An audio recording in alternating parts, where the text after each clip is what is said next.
Podcals, le podcast de la Fondation Recherche Alzheimer.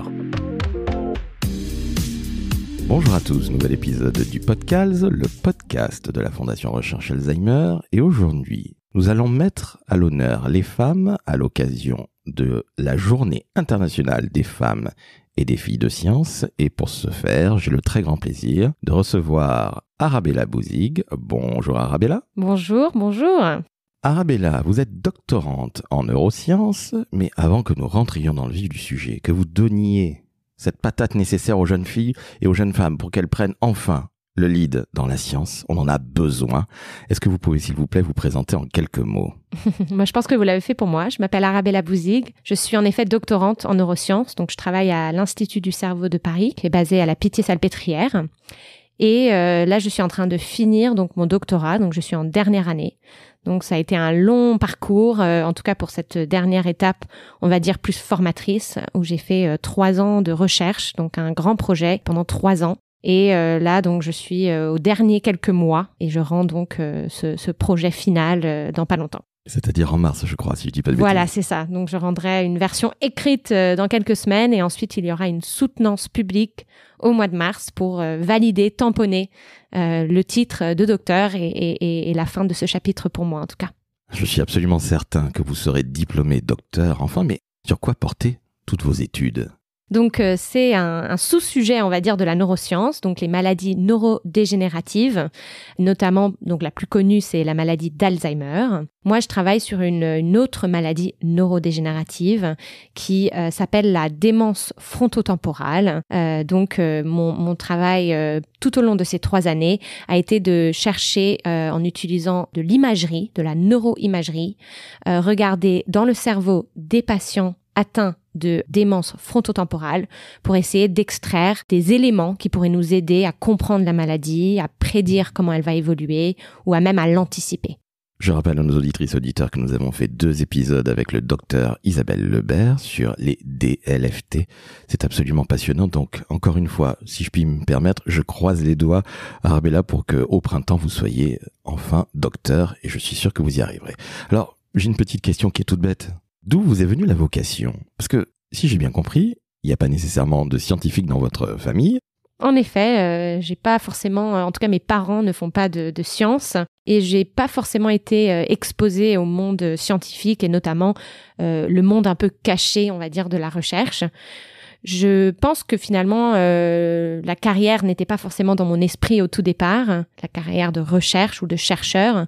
J'étais curieuse de comprendre le comportement humain. J'aime beaucoup les humains, les interactions avec les personnes et j'étais curieuse de comprendre un petit peu comment marche notre cerveau. Et donc, j'étais partie faire mes études au Royaume-Uni parce que je suis moitié française, moitié britannique. Donc, j'ai choisi de faire mes études au Royaume-Uni pour la raison toute simple que souvent le Royaume-Uni nous permet de nous intéresser à un sujet sans forcément avoir une carrière en tête parce que finalement les études en tout cas de post-bac c'est généralement pour l'exploration et l'émancipation et la compréhension d'un sujet qui nous passionne ou peut-être qu'on n'est pas sûr s'il va nous passionner mais on va tester et ensuite on prend la décision peut-être après de se former. Donc j'ai fait ça, je suis partie au Royaume-Uni avec juste l'envie de découvrir un nouveau sujet qui me passionnait finalement sur papier, mais dont je ne connaissais vraiment très peu. C'était les sciences cognitives, la psychologie expérimentale, comprendre les études du comportement humain, etc. Et c'est lors de ces quelques années au Royaume-Uni que j'ai découvert à travers ces études et à travers notamment mon projet de fin de licence qui était donc un mini projet de recherche que j'ai pu mener avec 2 collègues donc pour le dernier projet qu'on fait pendant cette période-là. On avait collecté nos propres données, développé le protocole, analysé nos données, écrit un mémoire, mais qui était sous forme d'articles de recherche. Et tout ce processus de A à Z m'a vraiment intéressée. Ça nourrissait cette curiosité que j'avais sur les sciences donc cognitives et comportement et le cerveau. Mais c'était très proactif. On est très engagé. On doit collecter ces données. Ça nécessite tout un emploi du temps, une organisation, toutes ces choses qui sont finalement pas très scientifiques aussi, hein. Et finalement, tout ce projet m'a fascinée et j'ai vraiment adoré. Et je me suis dit, la recherche, c'est vraiment peut-être quelque chose pour moi, en fait. Et c'est vraiment tout à la fin de ces études, le sujet m'avait fascinée. J'en avais pas forcément développé une idée de carrière, mais ce projet final m'a vraiment dit, la recherche, si c'est ça, ça me plaît bien. Donc, comme on dirait aujourd'hui, c'est un match. Voilà, exactement, un vrai match. Mais pourquoi Alzheimer, au fait? Parce que vous êtes très très jeune. Quel âge avez-vous? Allez, on va le dire pour nos auditrices. 29 ans. Donc vous êtes extrêmement jeune. Pourquoi Alzheimer? C'est peut-être dans votre famille, quelqu'un qui souffre de cette maladie? Alors en effet, maintenant il y a quelqu'un dans ma famille, mon grand-père, qui a quelques symptômes cognitifs de l'ordre de l'Alzheimer. Mais c'est vrai qu'à l'époque, quand j'ai découvert que je voulais faire de la recherche, j'étais dans un plus généralisé, dans la neuroscience plus générale.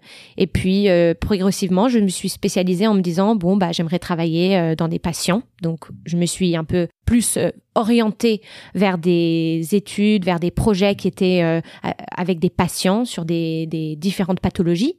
Et à fur et à mesure, en fait, pendant mon master, je me suis retrouvée à Londres, dans une université qui était une fourmilière de recherche sur la maladie d'Alzheimer et sur les maladies apparentées, comme notamment la démence frontotemporale, mais bien d'autres encore. Et c'est à ce moment-là, il y a eu un déclic dans ma tête parce que, en effet, les chercheurs étaient pleins d'espoir et nous disaient que c'était vraiment une période dans la recherche sur ces maladies-là qui allait vraiment être le tournant, on va dire, pour en tout cas ce domaine et pour cette partie des neurosciences.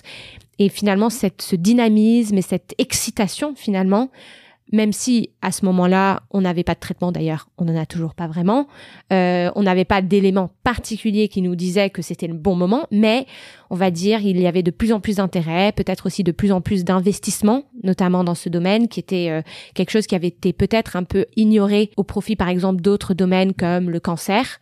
Donc, en effet, là, il y avait un vrai déclic, je pense, au niveau sociétal, où les maladies neurodégénératives, bien sûr, menées par l'Alzheimer, qui est la maladie neurodégénérative la plus courante, la plus fréquente, eh bien, en fait, tout ça a fait que je me suis rendu compte que c'était vraiment un domaine qui allait exploser. Et je me suis dit, j'ai envie de faire partie de cette révolution ou de ce déclic sociétal aussi, plus large que juste le domaine caché de la recherche, mais qui va vraiment affecter les patients et beaucoup de patients, beaucoup de personnes. En somme, avoir un impact sur la société. Exactement, voilà. Ça allait avoir un impact visible et utile sur la société, sur plein de personnes. Et c'est ce côté utilitaire finalement aussi qui a peut-être été intéressant pour moi, parce que c'est vrai que c'est dans la recherche et c'est via les chercheurs finalement qu'on va pouvoir trouver finalement des traitements et finalement ce que le médecin pourra prescrire pour ses patients. Merci d'être autant passionné parce que je le sais, c'est grâce à des gens comme vous, Arabella, qu'on mettra enfin Alzheimer KO et je l'espère le plus vite possible. Mais j'en reviens à vos études parce que moi j'ai fait une école de commerce. Il y a certainement beaucoup de nos auditrices auditeurs qui ne font pas de doctorat. Comment est-ce que ça se passe les études? Parce que au final on connaît le docteur, c'est-à-dire le médecin, ce que vous avez failli être. Mais le doctorat, comment ça se passe très concrètement? Alors pour faire en effet un doctorat, on arrive à un niveau de master. Donc généralement ça peut venir d'une licence, d'une prépa, d'une école d'ingénieur, quelle qu'elle soit. On arrive au niveau de master et à ce moment-là, on va préciser un sujet d'intérêt pour faire un doctorat. Alors, il faut trouver un laboratoire d'accueil, il faut trouver un projet de recherche, il faut que ce projet de recherche soit financé et il faut que nous-mêmes soyons financés, c'est-à-dire que on ait un salaire. Et ensuite, on s'inscrit à une école doctorale et on commence le long chapitre d'un minimum de 3 ans. En général, c'est plutôt 4 ans. Selon la matière, il y a des moyennes différentes selon le sujet, du nombre d'années qu'il faut pour finalement produire suffisamment de résultats pour répondre à un questionnement scientifique qu'on a posé bien entendu au préalable. Et à la fin de ce projet, de ces recherches, on écrit des articles scientifiques qu'on va publier. Alors, ceci n'est pas obligatoire pour avoir un doctorat, mais ça fait généralement partie de notre parcours, vu que ça va nous être important pour la suite. Et on écrit une thèse qui va être un regroupement de ces papiers ou l'équivalent de ces papiers pas encore publiés. Une fois que c'est validé, que la partie écrite a été validée par des rapporteurs, on va soutenir sa thèse. Donc, on va défendre tout ce qu'on a fait devant un jury. Donc, en France, on a l'honneur de faire ça publiquement, c'est-à-dire qu'on peut inviter qui on veut à notre soutenance de thèse et nos familles, famille, nos amis, mais bien sûr tous nos collègues ou les personnes qui ont traversé notre chemin. Dans d'autres pays, c'est plus académique, où on est juste face à notre jury, mais en France, c'est un peu plus, on va dire, spectaculaire. Voilà. J'ai l'impression que c'est un sacré chemin. Très honnêtement, c'est complexe. Il faut le dire à nos auditrices et auditeurs. C'est pas parce qu'on a un bac+7 ou un bac+8, vous le disiez, que ça va être facile. C'est loin d'être le cas. Déjà, pour être diplômé, mais en plus, pour trouver un poste de chercheur, on est d'accord? En effet, oui, ça nous tombe pas dessus, quoi. Hein. Il faut vraiment se donner, il faut avoir beaucoup d'énergie et il faut beaucoup se vendre, à la fois soi-même, son projet, et y croire. Il faut y croire. C'est pas évident, et dans mon entourage, j'ai beaucoup de collègues qui vont me dire « Oh là là, je suis déprimée par telle chose, ce résultat, il va pas, cette situation ne me convient pas. » C'est vrai qu'il faut pouvoir être prêt à surmonter des difficultés. On est tout seul. Au tout début, en tout cas pour un doctorat, on se retrouve tout seul. Alors moi, je suis vraiment pas quelqu'un qui aime travailler tout seul. Je suis quelqu'un qui aime travailler en équipe depuis toujours. Alors ça a été un vrai challenge pour moi, c'est de me retrouver finalement très seule. Mais justement, cette solitude du chercheur que je ne connaissais absolument pas, comment vous vivez ça? Bon, c'est pas forcément si difficile si on est bien entouré aussi. Donc, on n'est pas tout seul nécessairement dans un labo tout seul. On a quand même plein de monde autour de nous soit les gens qui font la même chose que nous, soit des personnes, des superviseurs, des mentors, ou même des étudiants plus jeunes. Donc, moi, j'ai eu l'occasion de quand même encadrer, superviser des étudiants plus jeunes que moi. Donc, on a quand même beaucoup de possibilités d'interagir avec un grand network et un grand spectre de différentes personnes. Mais quand on revient à notre projet, quand on revient à notre sujet, que ça soit notre manuscrit, que ça soit nos données, que ça soit nos articles, que ça soit finalement le produit final, la thèse, on est tout seul. Et ça peut être difficile. Alors, on a un superviseur, on a un encadrant qui va venir bien sûr contribuer, mais moi, j'ai souvent ressenti que voilà, la responsabilité et le succès de mon projet ne tenait qu'à moi, était sur mes épaules. Et c'est à moi de faire ce que je veux avec ça. Soit je le prends très sérieusement et je me donne à fond et je m'épuise peut-être, soit je m'en moque un petit peu, et dans ce cas-là, ça peut être encore plus difficile parce qu'on peut se retrouver tout seul, aéré, sans vraiment savoir où est-ce qu'on va et ce qu'on va faire. Donc c'est vrai que c'est pas évident, mais c'est vraiment extrêmement satisfaisant quand même, quand on arrive à la fin de ça et qu'on arrive à créer tout un raisonnement scientifique avec une question qu'on a posée il y a 3 ans, peut-être même il y a 4 ans ou il y a 5 ans, qu'on a créé, qu'on a développé, qu'on a ensuite creusé, on a mis en place des protocoles, on a cherché, on a collaboré avec des personnes pour nous donner des idées, etc. On a fait tout un périple finalement, c'est toute une aventure pour arriver à la fin à écrire des réponses. C'est un peu le but, de répondre à notre question. Bon, on n'y arrive pas forcément, mais en tout cas pas aussi bien peut-être qu'on aimerait. Mais en général, on arrive quand même à une sorte de réponse à notre question scientifique qu'on va ensuite avoir l'honneur, peut-être devrais-je dire, bon, je le dis parce que je l'ai pas encore fait, mais on va avoir l'honneur d'ensuite défendre devant des experts de notre domaine. Alors, on dit souvent qu'on est le plus expert de notre sujet. Personne ne sera plus expert que nous sur notre sujet. Alors, c'est vrai, sur notre thèse, en tout cas, c'est vrai qu'il y a que nous qui savons vraiment ce qui se passe. Mais, en effet, on va quand même avoir l'honneur de défendre notre sujet devant des vrais experts du sujet ou des sujets impliqués. Donc, c'est quand même très gratifiant à la fin de pouvoir faire ça.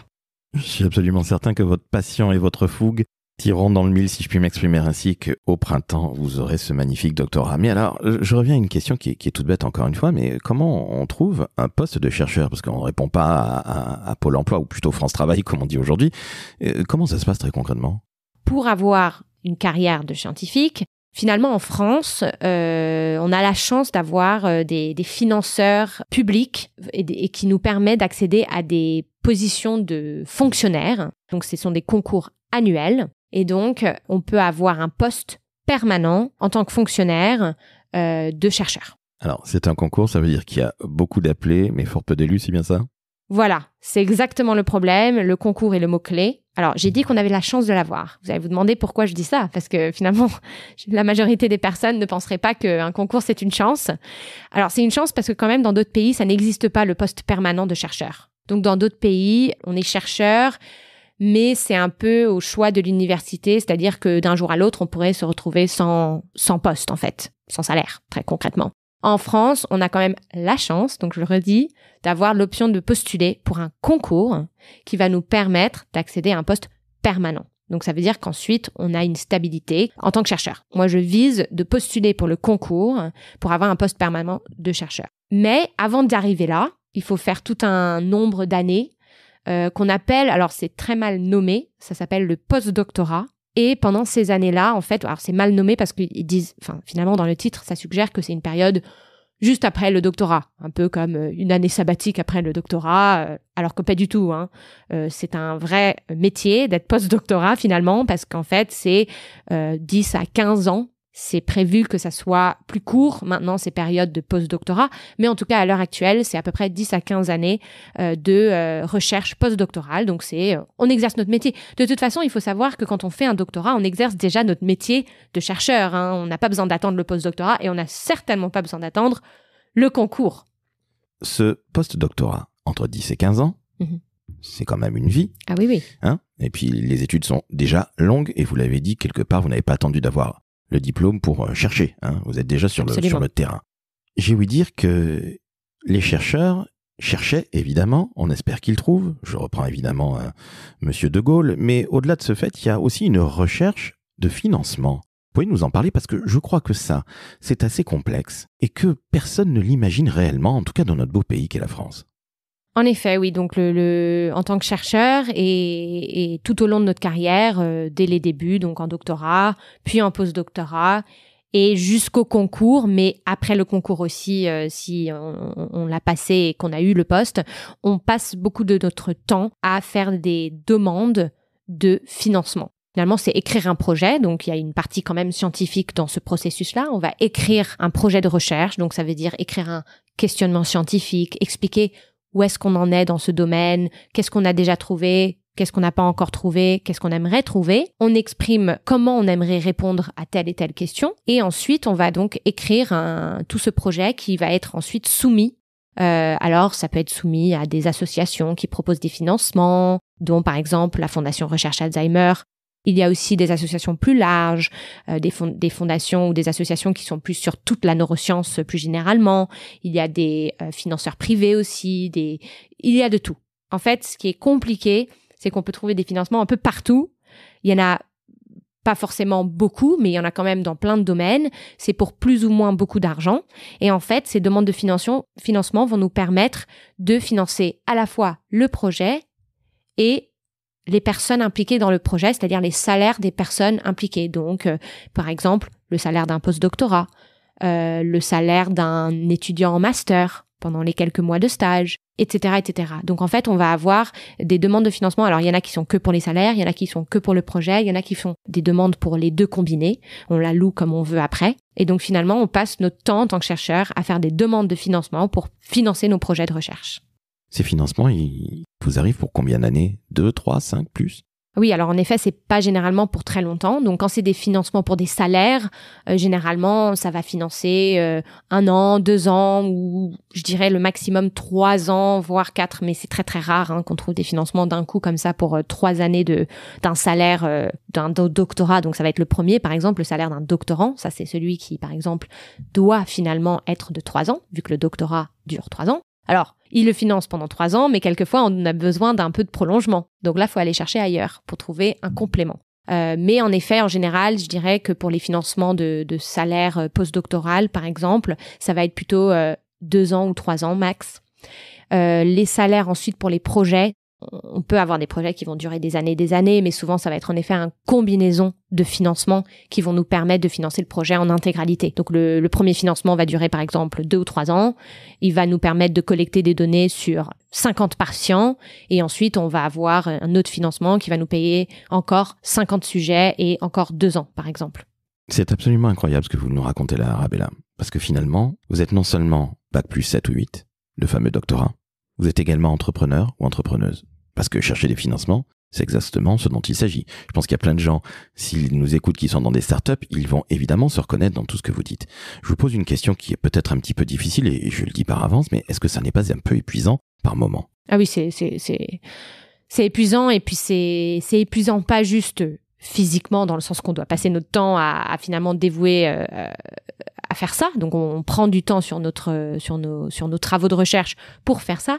Mais en plus, c'est psychologiquement assez dur. Parce qu'en fait, qui dit demande, dit refus. Donc, en fait, on passe beaucoup de notre temps à avoir des refus de financement. Donc, en effet, quand on fait des demandes, on va en faire 2, 3, 4, 5, parce que, par exemple, on vient d'avoir un poste de chercheur ou on vient de commencer finir un post-doctorat, par exemple. On va faire des demandes. On va les faire peut-être en groupe. Donc, on va en faire 3, 4 d'un coup, par exemple, si les timings et les deadlines marchent dans ce contexte-là. Et puis, on va essayer de vendre notre projet à fond. Donc là, on se donne à fond. On écrit tous les super bienfaits de notre projet, tous les les alternatives, les applicabilités, enfin tout ce qu'on peut dire pour vendre le projet, on va le mettre à fond, on va y croire. Parce que pour l'écrire, il faut y croire. Et ensuite, on va avoir 3 mails qui nous disent que dans cette instance, on n'a pas été sélectionné pour avoir un financement. Donc, on se dit, d'accord, ce projet-là, alors qu'est-ce que je fais ? Je le jette à la poubelle. Je réessaye avec un autre financement, un autre financeur. Est-ce que je change le projet du coup ? Parce que eux, ce financeur-là, eux, ils sont plus focalisés sur un autre aspect. Donc, je vais reformuler le projet pour qu'il ait un aspect plus dans leurs intérêts, finalement. Parce que ça sert à rien de soumettre un projet qui n'a rien à voir avec leur sujet d'intérêt. Donc, tout ça fait qu'on vend notre projet pour ensuite le ravaler et le redévelopper et le revendre à fond encore. Et c'est vrai que, psychologiquement, quand on a des refus, on se dit que notre projet n'est pas assez bon. Même si c'est pas forcément le cas et c'est juste qu'il y a eu beaucoup de candidatures ou que finalement le sujet n'était peut-être pas exactement ceux qui l'association ou l'entreprise voulait financer, ou on se dit je suis pas assez bonne, j'ai pas bien fait mon travail, j'ai pas bien vendu mon projet, parce que finalement un chercheur qui a pas d'argent pour faire de projet, il va pas bien loin, donc on peut pas faire son travail. Donc ça veut dire qu'il faut une énorme résilience, et je vais être encore un peu l'avocat du diable, puisque aujourd'hui c'est la journée internationale des femmes et des filles de sciences. Est-ce que le fait d'être une femme est au final plus complexe pour trouver ses financements, pour avancer dans la recherche, sincèrement? Alors oui, je pense qu'il peut y avoir en effet des difficultés pour les femmes, notamment dans ce côté-là de se vendre. Ça peut être plus difficile pour les femmes que les hommes. C'est quelque chose qui est plutôt bien compris dans la société. Les hommes ont un peu plus confiance en eux.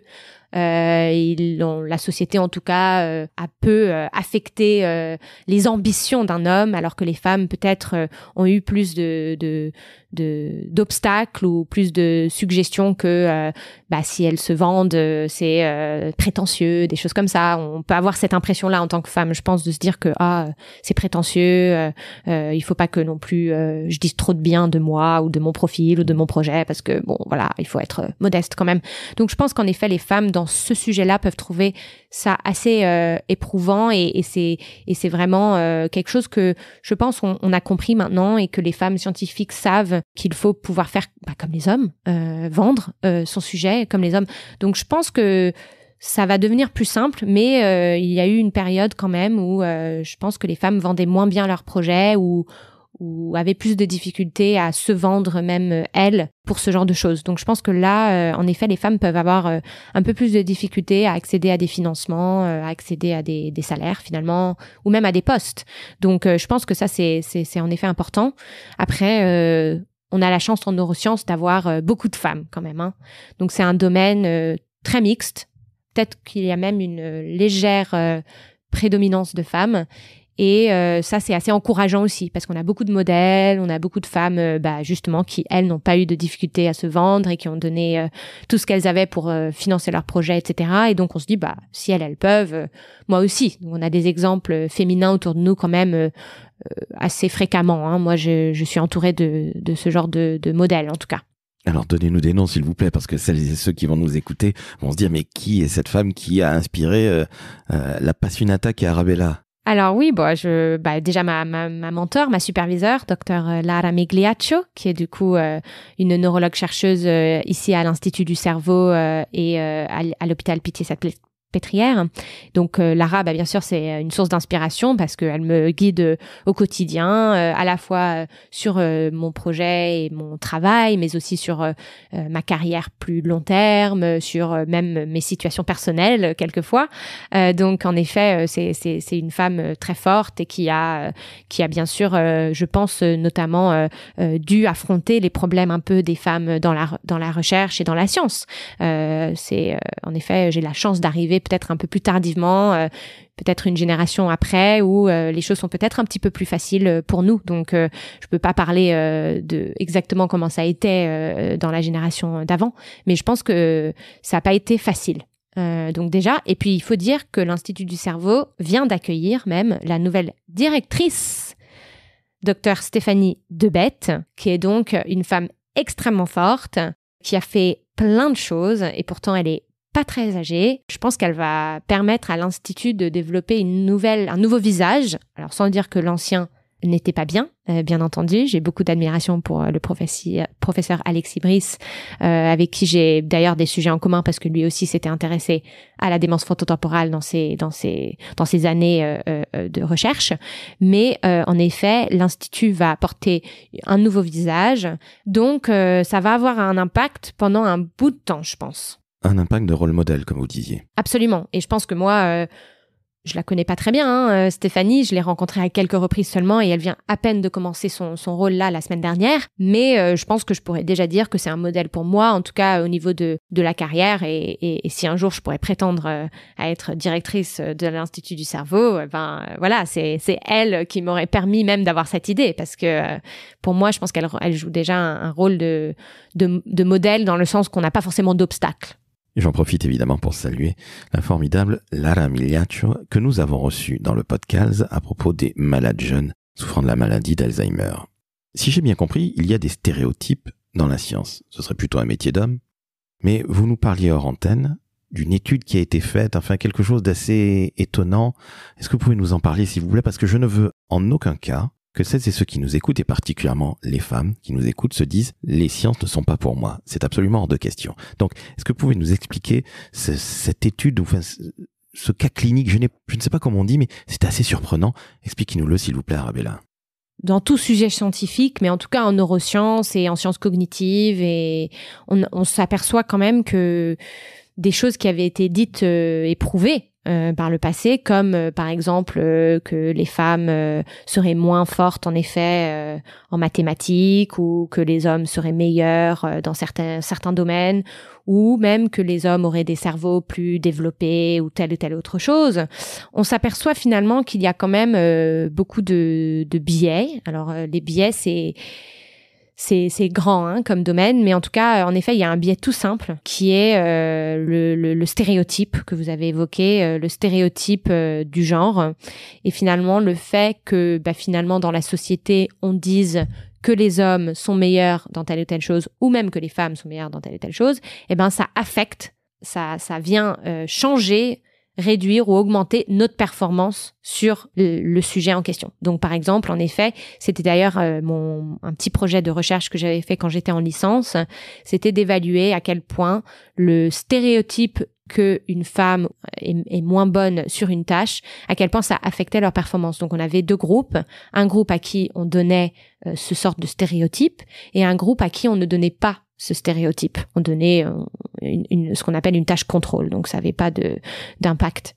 Et en fait, ce qu'on s'est aperçu, c'est que dans le groupe où on avait un peu amorcé ce stéréotype de manière discrète et subtile, bien sûr, il y avait des énormes différences entre les hommes et les femmes sur la tâche en question. On s'était aperçu que finalement, les femmes ont des moins bons scores sur ce test quand elles ont été dans ce groupe où on leur a donné un peu discrètement des stéréotypes, alors que de l'autre côté, le groupe auquel on n'avait pas donné de stéréotypes de sociétaux, en tout cas, on n'avait pas suggéré que les femmes étaient moins bonnes à ce genre de test, elles n'avaient pas performé moins que les hommes, en tout cas pas de manière significative. Mais en tout cas, l'idée, c'est de dire qu'en fait, dans notre société, le fait de penser et de dire que les femmes sont moins bonnes dans quelque chose, ça vient exacerber une différence qui peut-être n'existe même pas.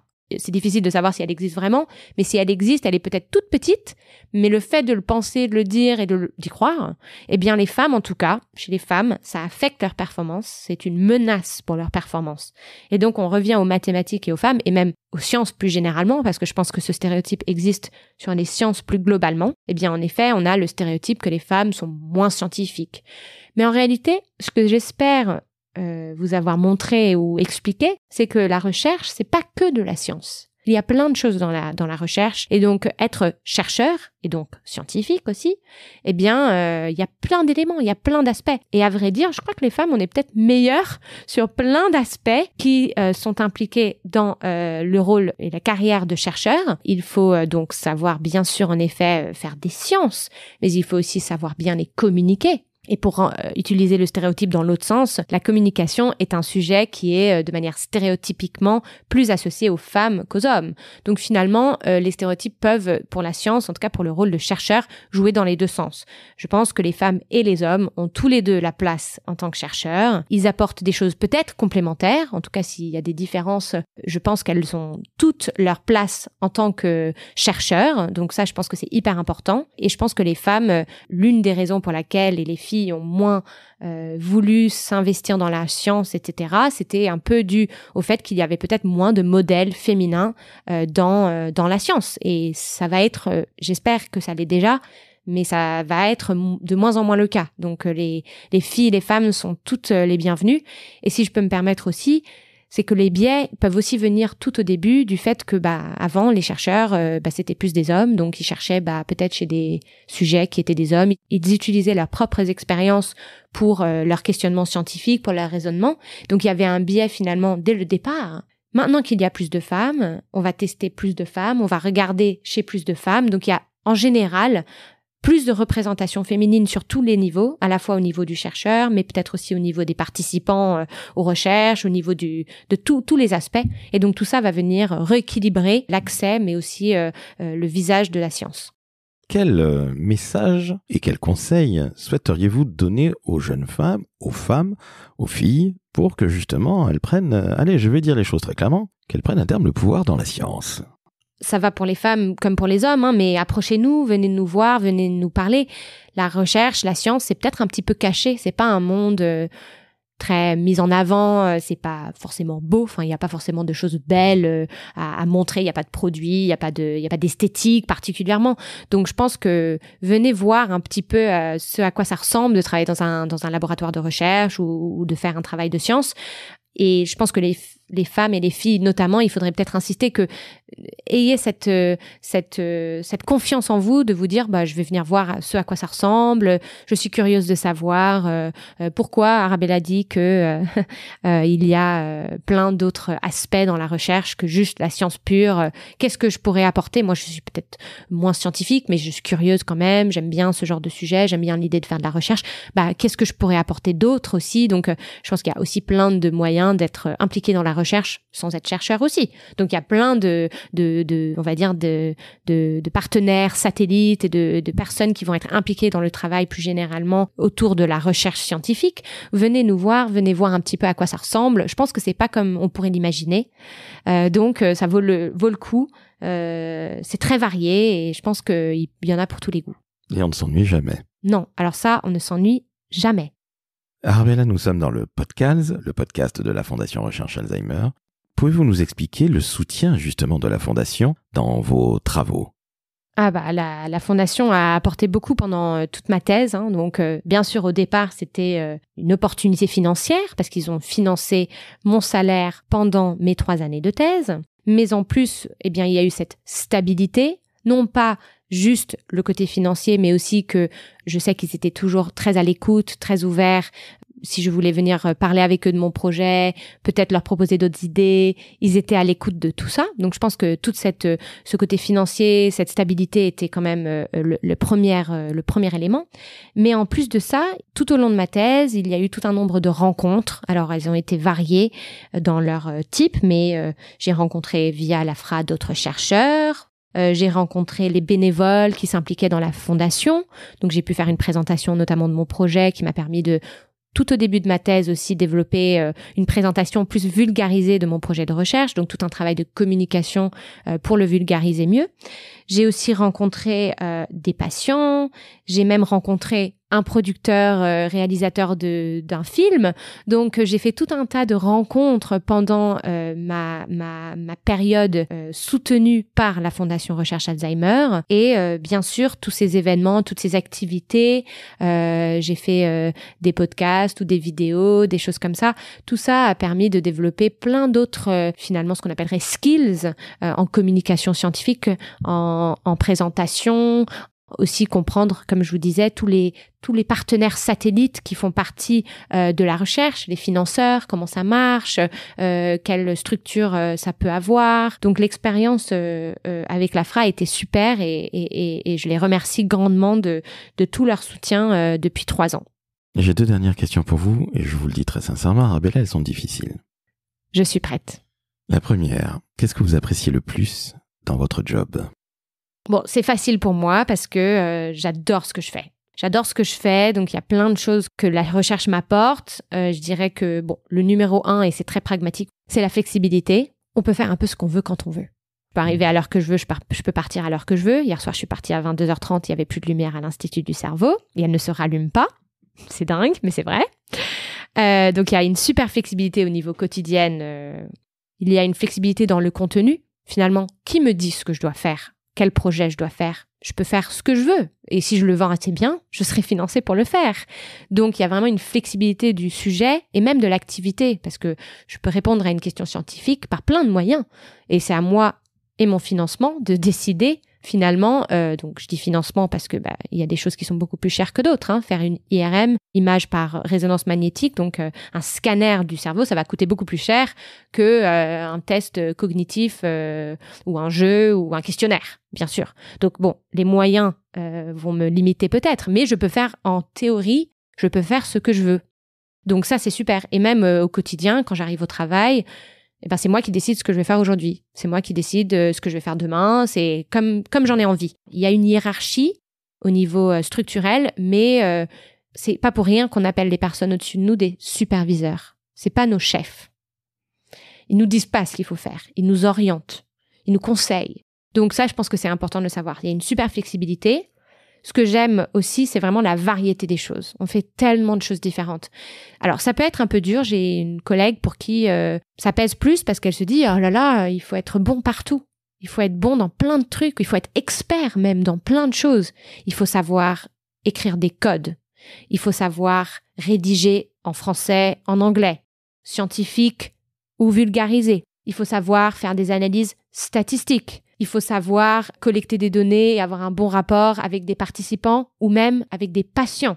On a vraiment tout un large spectre de choses qu'il faut savoir faire. Il faut savoir faire du networking. On n'aurait pas pensé à ça, mais si. Parce que si on veut avoir des financements, c'est quand même mieux de les connaître, des personnes à qui on demande les financements. Pas juste parce qu'ils vont avoir du favoritisme pour nous, mais parce qu'on va mieux comprendre comment ça marche, quelles choses les intéressent. Et donc, on va mieux orienter nos projets. On va mieux collaborer avec les bonnes personnes. Toutes ces choses qu'il faut savoir faire et peut-être, comme j'ai dit, être même très, très bon. Ça peut peser, mais pour moi, je trouve ça super. Parce que tous les jours, je fais un peu de ça, un peu de ci, un peu de ça.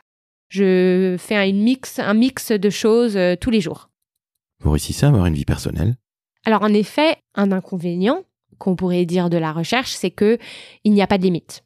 Donc, on décide la limite, on la pose où on veut. Donc, bon, si on sait faire, on peut être très strict et se dire « je travaille du lundi au vendredi de 9h à 18h et j'en ferai pas plus ». Mais ça peut vite devenir moins le cas. C'est-à-dire que j'ai une demande de financement, la deadline c'est dans 5 jours. Il s'avère que j'avais prévu de partir au ski. Tant pis. Ça m'est d'ailleurs arrivé qu'il y a quelques années, la Fondation Recherche Alzheimer m'avait demandé de présenter notamment mes résultats, mon travail devant les bénévoles.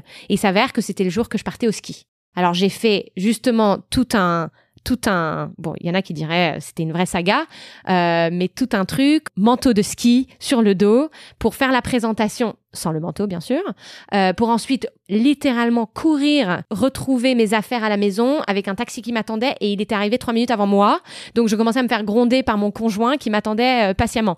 Donc il peut y avoir des choses un peu chaotiques. Là, je finis ma thèse et donc je rends ma thèse dans 2 semaines et pourtant j'ai une réunion à laquelle j'ai été invitée à Miami la semaine prochaine. Donc je prends un vol à Miami pour aller à Miami la semaine prochaine. J'enchaîne avec une réunion à Londres. C'est pas du tout ce qui m'irait ni personnellement ni professionnellement pour finir ma thèse, mais il s'avère que, voilà, c'est important, je le fais. Donc, il y a des choses un petit peu chaotiques et un peu fofolles. En tout cas, moi, c'est comme ça que je les vis. Mais je pense qu'on peut mettre les limites et il faut savoir le faire. Alors, pour ça, il faut avoir des personnes qui nous encouragent et qui nous poussent peut-être à mettre des limites. Alors, ça peut être à la fois au niveau professionnel, c'est-à-dire nos encadrants, nos mentors peuvent nous dire, bon, là, il faut que tu calmes le jeu. Ou notre entourage personnel qui peut nous dire, bon, là, ça commence à peser tes histoires. Donc, en effet, ça peut être compliqué. Moi, j'ai eu la chance que je pense qu'autour de moi, j'ai eu quand même des personnes qui m'ont bien conseillé. J'arrive à avoir une vie privée. La preuve, c'est que je me marie cette année. Donc, finalement, la vie privée, ça peut aussi marcher, même quand on fait des choses folles comme moi. Mais en effet, ça peut être un petit peu plus compliqué. Cette instabilité, notamment financière, donc salariale, de poste, etc., peut faire que on sent qu'on n'a pas le choix. On est obligé. Bah non, mais j'ai cette demande de financement, je suis obligée d'envoyer. Il faut absolument que ça soit le meilleur truc possible, parce qu'en effet, notre salaire en dépend. Donc en effet, il peut y avoir une difficulté. Et le dernier truc que je dirais, c'est qu'en effet, ce que je trouve un peu difficile quelquefois, c'est quand je me sens pas très bien, j'aimerais, comme c'est flexible, je pourrais juste rentrer chez moi, je me sens pas très bien, je vais me reposer, etc. Et en fait, ce qui est difficile dans la recherche, c'est que le moins on fait, le moins on produit, le moins on contribue, le plus ça va nous affecter nous, au fin de compte. Parce qu'en fait, nos financements, notre carrière va dépendre de ce qu'on a fait avant. Donc moi, je me dis, tout le temps que je passe à ne pas faire mon travail de recherche, peut-être que je le regretterai plus tard parce que j'aurais publié un papier de moins ou j'aurais fait un résultat de moins. Donc il y a toujours une sensation qu'on peut toujours en faire plus. Après, c'est le cas dans beaucoup de métiers. C'est ce que je vais vous dire, ça ressemble énormément à l'entrepreneur, mais quelque part, chercheur et entrepreneur ne riment pas pour rien. Arbella, j'ai la dernière question qui est la plus difficile, je vous le dis par avance. Quand est-ce qu'on va mettre enfin Alzheimer KO ? Ah là, on est dans le bon moment. Hein. Le mot KO, je pense que c'est le bon terme. Bon, il y a 5 ans qu'on m'avait dit que c'était la période révolutionnaire pour les maladies neurodégénératives. Je pense que 2025 commence vraiment dans cet aspect-là, dans cet aspect de révolution, de changement, de proposition de traitement. On a quand même des traitements Alzheimer qui, pendant 20 ans, n'aboutissaient à rien. Là, on aboutit à quelque chose. C'est pas forcément parfait. C'est même loin d'être parfait, mais on commence à avancer. Donc, je pense qu'on est dans une super période maintenant pour ces maladies neurodégénératives. Donc, j'espère vous dire que dans pas longtemps. Oh, pas longtemps. Mouillez-vous, s'il vous plaît, Arbella, s'il vous plaît. 5 ans, 10 ans ? C'est difficile à prédire parce qu'en plus, il y a tellement de différents profils que pour certains, ça va être peut-être plus rapide que pour d'autres. Mais je pense que dans les 5-10 prochaines années, je pense qu'on va trouver des solutions. Quand vous parliez de différents profils, ça veut dire les différentes pathologies, c'est bien ça ? Oui, donc je pense qu'en effet, pour certains profils de patients, certains profils de pathologies, que ça soit des pathologies plus avancées, moins avancées, une démence frontotemporale, une maladie d'Alzheimer. Je pense que ça va être un peu différent pour chaque scénario, mais je pense que d'ici 5 à 10 ans, on va avoir des traitements. Ils vont pas forcément guérir les maladies, ou en tout cas pas tous les malades, mais je pense qu'on va commencer à avoir des traitements utiles pour ralentir la progression de la maladie. Eh bien, merci beaucoup à vous, Arbella. On va se quitter sur cette note positive. Comme on dit là-bas en Angleterre, break a leg pour le doctorat. Et puis, on vous souhaite évidemment nos plus grands vœux de bonheur pour votre mariage avec votre conjoint. Et puis, chères auditrices et auditeurs, vous le savez que des gens comme Arbella, les chercheurs ont besoin de vous. Alors, vous pouvez soutenir la recherche, même si vous n'avez pas un bac+8. Comment on fait ? Concrètement, c'est extrêmement simple. Vous envoyez don, DON par SMS, au 92 922. Ce sont 5 € qui vont à la recherche. Et comme je le dis, à chaque épisode, il n'y a pas de petits dons. Donc, allez-y. Et puis 2, qu'on puisse enfin faire en sorte que Alzheimer ne soit plus qu'un mauvais souvenir, comme le dit si justement le docteur Olivier Deladoucette, cofondateur de la Fondation Recherche Alzheimer. Merci à vous, Arabella. Vous êtes une magnifique ambassadrice de la science au féminin. Merci beaucoup. À très bientôt pour un nouvel épisode du podcast, le podcast de la Fondation Recherche Alzheimer.